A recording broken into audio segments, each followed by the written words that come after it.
This is Chuck Thomas from Portland. Pittsburgh, Portland, everywhere. All the P's. I'm working on that. That's going to be my thing, I think. So. Philadelphia. Oh, yes. Chuck, anytime you're ready. That's one next one I want to get.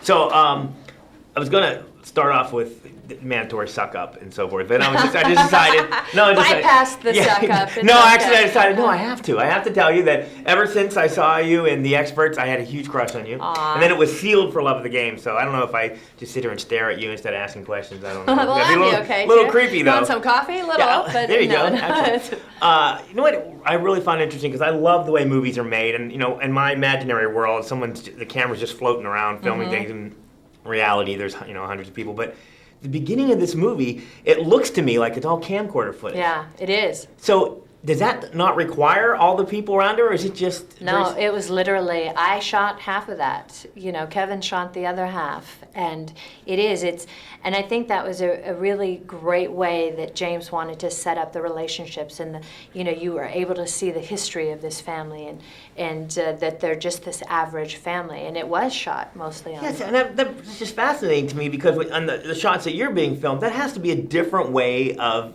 just acting. You're just being natural, I would think, in front of the camera and so forth like that. Exactly, just very real to life, and I think that's so much about this movie, is it's a very average family put into a very, you know, horrific situation, and how would you respond? Yeah, well, that's what really is great about this movie, is because say what you will about the violence or whatever, there is no question in my mind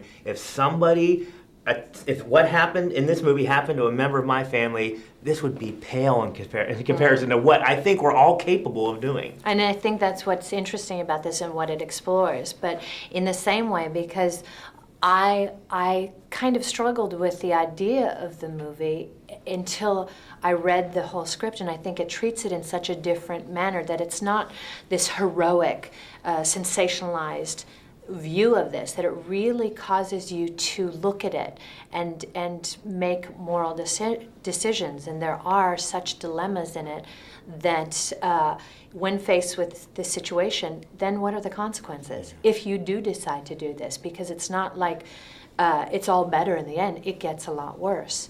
And what has he done? And he then, towards the end, has become no better than them. Yeah. You know, and loses everything. And not taking anything away from your craft that you're doing, but to me it would seem like I'm referring to the hospital scene where your character breaks down. To me it would be like, this would be the easiest thing to do, because all I have to do is imagine. Imagine, exactly. Yeah. No, but that's true.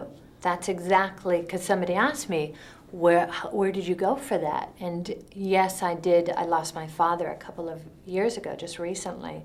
But it's more in the imagination of that type of a situation, and you have to put yourself in that place for, you know, for a few hours, and it's the unimaginable, the unthinkable. Is it hard to turn it off? It is, in that, in James was really wonderful in that, because he would just let it sort of play out. But you go into such a place, and then it is hard to come out, but you have to for survival. Yeah. Absolute pleasure. Thank you so much.